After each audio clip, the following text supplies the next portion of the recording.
A dimensão de um estadista. Simbora, meu povo, para mais uma crônica de Souto Dourado. Essa é a crônica de hoje, então.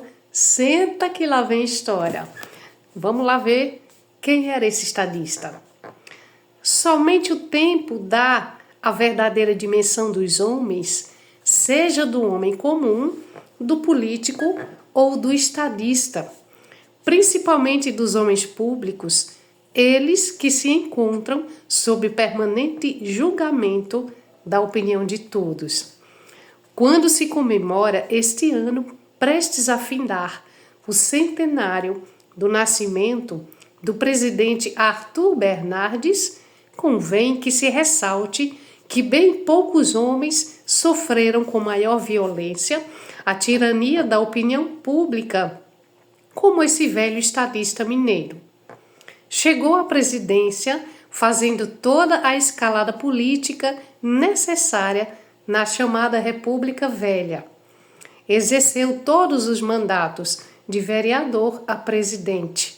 Nele, portanto, juntou-se a vocação do homem público, uma extraordinária experiência.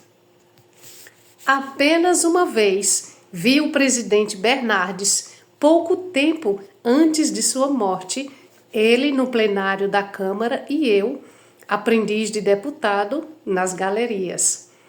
Dele ficou-me essa lembrança, alto, amável com os seus pares e sem perder a postura de presidente, a mesma postura e altivez com que seguiu para o exílio depois de exercer a mais alta magistratura do país. Como estadista, Bernardes resistiu a tudo antes mesmo de sua posse na presidência. Enfrentou o episódio das cartas forjadas, ofensivas às Forças Armadas, desmanchando a farsa. Altivo não admitiu a renúncia como fórmula conciliatória que lhe foi proposta. Preferiu provar à nação a falsidade do documento e assumir com dignidade o poder. A renúncia, tantas e tantas vezes utilizada nas crises da política nacional, não convinha a um homem de sua formação. Assumiu o poder como de fato o assumiu, porque o conquistara nas urnas e com a consciência tranquila de quem jamais desceria a escrever do próprio punho as cartas injuriosas que lhe foram atribuídas. Depois da presidência, fato que o engrandece, voltou ao legislativo com a mesma coragem, não para defender-se, mas para defender, isto sim, as suas teses de um nacionalista que o exercício da presidência só fizera crescer ainda mais pela convivência mais direta com os problemas do país. Chegou a registrar na tribuna da Câmara Federal o conselho que lhe traçara o ex-presidente Theodore Roosevelt.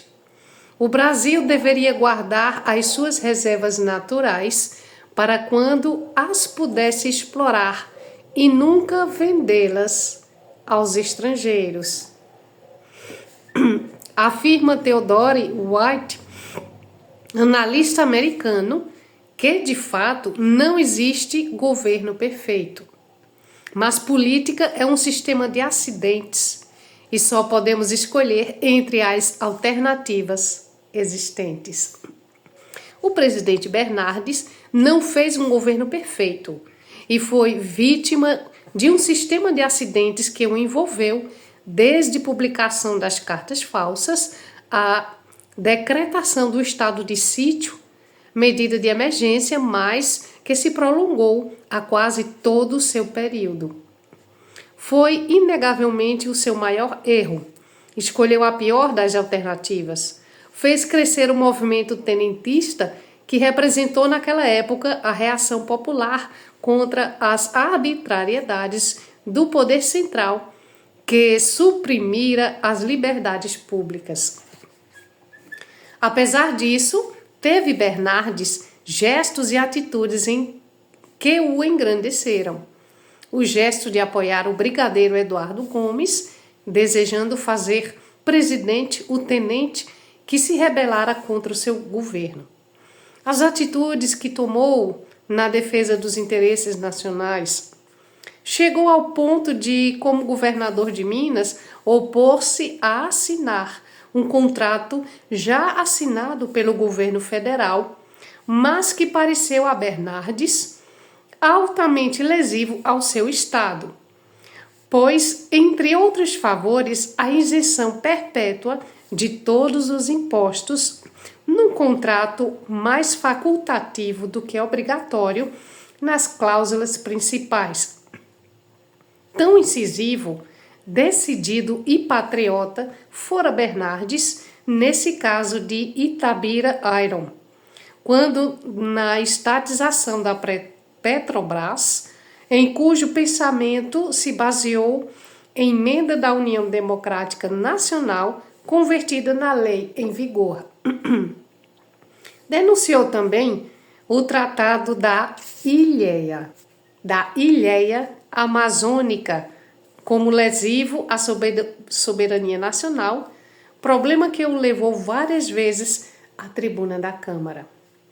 Principalmente pelas suas atitudes, temos de concluir que, mesmo antes de havermos nascido, Bernardes já defendia os mineiros, depois especificamente o petróleo e, por fim, ou antes de tudo, o princípio da nossa soberania.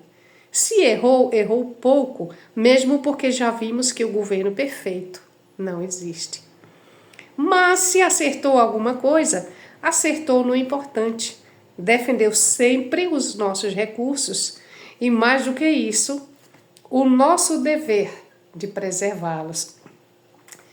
Para vocês verem como Souto Dourado ele relatava às pessoas de uma forma muito sutil. Ele mostrava os defeitos das pessoas, os erros das pessoas, dos políticos, de uma forma sutil, sem denegrir a imagem dos outros. Veja como isso altiva a pessoa, como eleva a pessoa a uma capacidade de caráter muito importante que falta na política hoje em dia. Não é isso mesmo? Eu não sei se eu usei as palavras certas, mas foi mais ou menos o que eu quis dizer.